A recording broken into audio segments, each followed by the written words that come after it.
Bonjour, je vais tâcher de vous montrer comment on fait pour changer les roulements sur une jante.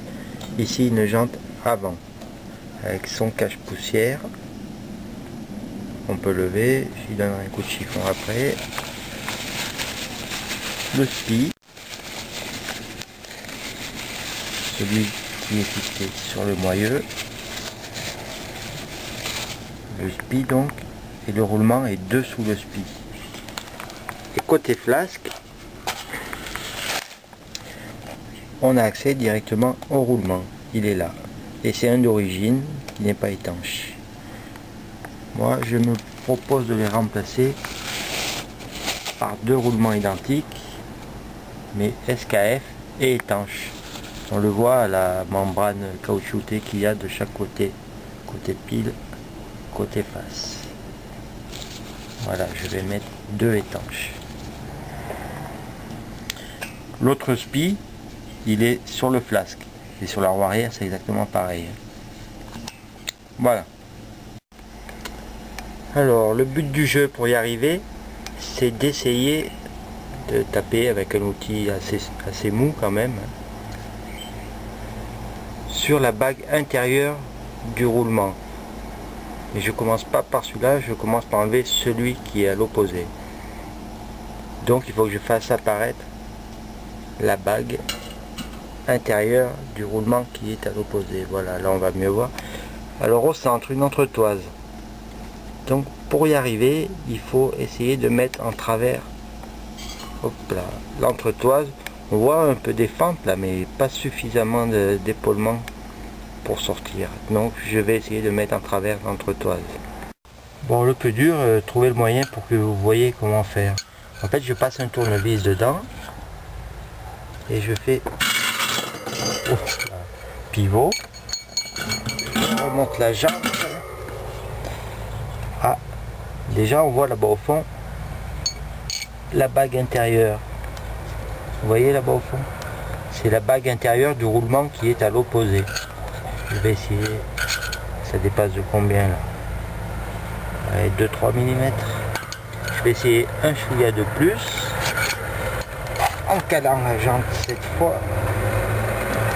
Oh que c'est dur. Ouais, on le voit un peu mieux. Ça suffira peut-être. Je vais essayer comme ça. Après je vous montrerai comment ça se fait que l'entretoise bouge comme ça en travers. Voilà, j'ai calé mon moyeu, la jante complète même, hein, mais surtout le moyeu sur deux bouts de bois, de manière à avoir un espace au milieu là, pour que le roulement puisse s'éjecter librement de l'autre côté. Et là, c'est noir, on ne voit pas, mais moi je vois bien l'épaulement pour aller taper dessus. Donc je vais essayer de me trouver mon petit bout de cuivre. Dans un premier temps, je tape sur l'entretoise pour décoller un peu, comme ça je pourrais la mettre un peu plus en travers. De toute façon, le roulement est mort après avoir tapé sur la bague.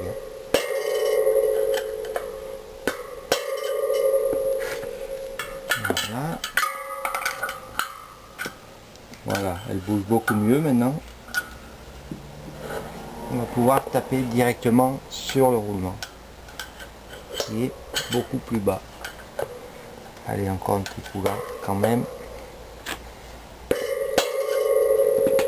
Oula, ça sort bien.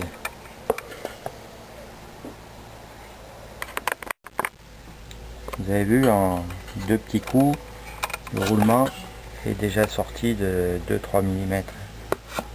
Encore un petit coup et ça vient tout seul. Voilà, c'est parti. On peut changer, taper à droite, à gauche. Hop. Le roulement est là. L'entretoise. Le roulement. Et en plus, il n'était même pas protégé derrière. Il avait encore les billes comme ça, la cage à nu. Les étanches sont beaucoup mieux. Et l'entretoise pivote à cause de cette petite rondelle là. En fait elle pivote, la petite rondelle est en appui à l'intérieur. Je vous fais ça mieux. Voilà.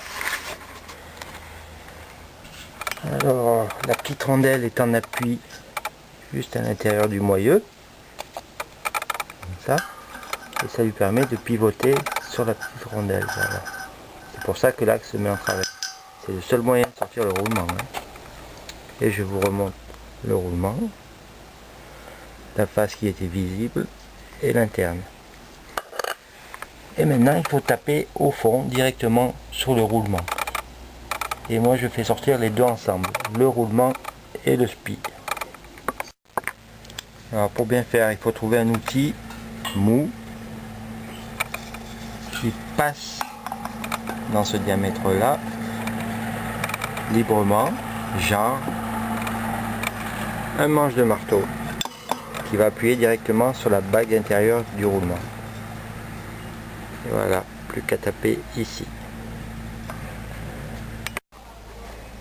Et c'est parti.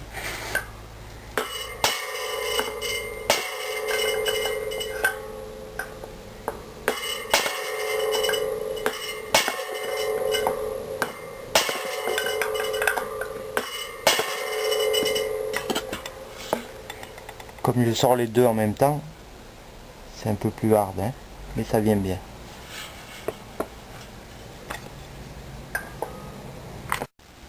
Voilà, le spi est déjà sorti et le roulement a encore un petit coup et puis il sort tout seul. Et voilà le roulement sorti et son spi. Le roulement pour la roue avant, ce sont des 6301 Z. Celui-là c'est Made in Japan. Et effectivement, la bague intérieure a un poil de jeu quand même, alors que les autres pas un pet. Celui-là on le sent légèrement, il avait du jeu lui. Et l'intérieur du moyeu, voilà la figure qu'il a. On va essayer au soleil. Il est propre, hein. La petite bavure au milieu c'est normal. La deuxième, voilà, celle-là. Je peux pas lâcher. Hop là. Celle-là, là.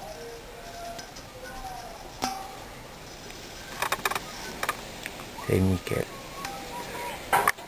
A tout de suite pour le remontage. Alors voilà donc ce que j'ai démonté. Les deux roulements. Le joint spi. Pas côté flasque, hein, en face. Et ce que je vais remonter, mes deux nouveaux roulements étanches sur les deux faces, en entretoise. Si la vôtre est un peu rouillée, là vous passez, hop là, de long, vous passez un peu de laine d'acier et vous enlevez la, ça sera pas vraiment de la rouille, hein, parce qu'il faut savoir aussi que l'axe va passer à l'intérieur, vérifier qu'il soit bien propre. Donc un peu de laine d'acier pour le rendre propre. Le cache-poussière et le spi. Après côté flasque, c'est juste un spi et un cache-poussière. Et là j'en ai pas, et comme le flasque est bon, pas de souci. Les autres outils, le marteau pour taper qui va bien, je l'ai trouvé sur la route, il est en bronze en plus.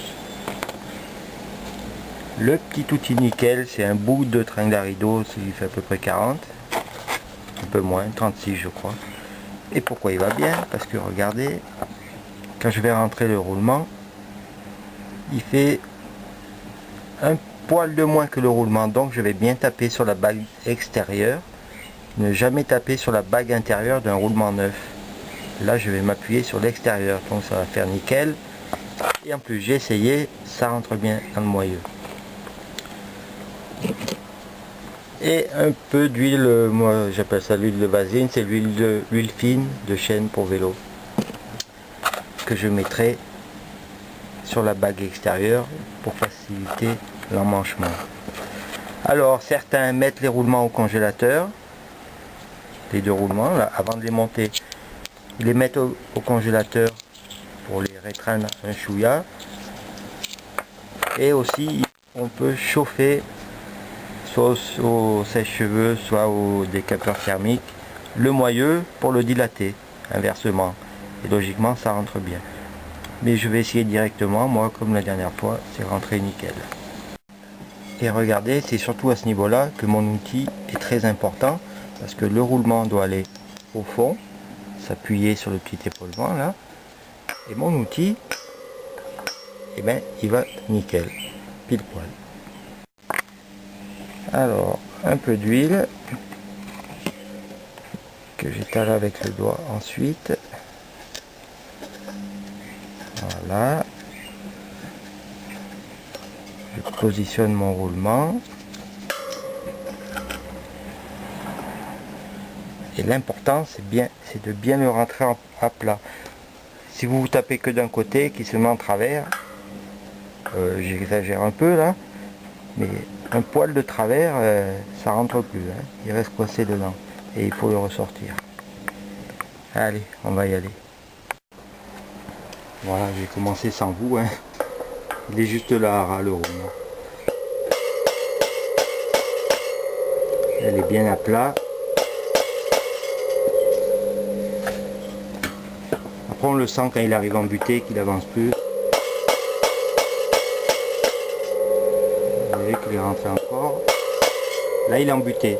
Je le sens bien, c'est pas de l'écho, mais je sens la vibration qui remonte. Ça veut dire qu'il est bien en butée. Voilà, je remets un chouïa d'huile sur le doigt. Moi je trouve qu'on travaille jamais aussi bien qu'avec ses doigts. Tout ce qui est graissage, huile, c'est avec les doigts, ça va nickel. Et le spi. Et là pareil, l'outil qui tue.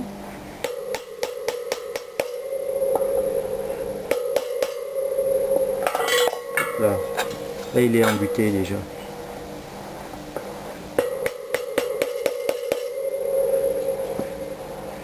Voilà. Regardez-le bien. Et ensuite au remontage de la graisse ici et le cache-poussière. Donc je l'enlève, je mettrai la graisse plus tard. Et maintenant je retourne la roue pour l'autre roulement. Pareil, de l'huile. Celui-là est beaucoup plus facile à monter. Je positionne. Mon outil, il passe aussi entre les deux ergots de compteur. Et c'est là qu'on vérifie si c'est bien plat ou non. On se met un peu en travers et on regarde. Pour rectifier un petit travers, si c'est trop haut là, on tape là. Si c'est trop haut là, on tape là, et ainsi de suite. Je pense être devant la caméra. Hop. Vous entendez la différence de son? Là, je suis arrivé en butée. Et rien n'est abîmé. Parfait l'outil. Alors, comme je le disais, un peu de graisse sur les lèvres du spi. Et tant qu'à faire, j'en mets un peu partout. J'adore ça, la graisse. Voilà. Et mon cache-poussière. Et ma jante avec ses roulements tout neufs. Vous vous rappelez de cette jante? La jaune que j'avais avant. Et maintenant, le déroulement tout neuf. Voilà, pour la roue arrière, c'est le même système. Hein. Sauf qu'ici, les deux roulements sont identiques. Ce sont des 63,01. Et pour la roue arrière, il y a un 62,02 et un 63,02. Et deux spies aussi. Voilà, à la prochaine.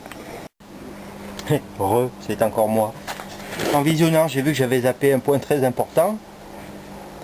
Donc j'ai redémonté pour vous le remontrer. Ne surtout pas oublier l'entretoise. Et vu que l'axe va passer là, et ben, qu'est-ce que je fais? Je graisse l'intérieur de l'entretoise. ça permettra de graisser l'axe à l'intérieur, un endroit où une fois que c'est fermé, on n'a plus accès. Voilà, bien de la graisse. Ensuite le sens, peu importe. De toute façon, il y aura toujours un meilleur sens pour démonter. Comme les roulements, on démonte dans l'ordre qu'on veut. C'est pas grave. Alors dans un premier temps, elle est à peu près... Bon, elle est à plat. Je vais vous montrer ça. Regardez. Elle est à peu près à plat, mais pas forcément centrée. C'est pas grave, puisqu'on peut la bouger ensuite. Voilà, après remontage du roulement, le centrage de l'entretoise est bon à 95%. Vu que la roue est démontée, vous prenez votre axe de roue et vous finissez de centrer. Voilà, là elle est bien centrée, puisque l'axe passe. Voilà, cette fois c'est bon. À la prochaine.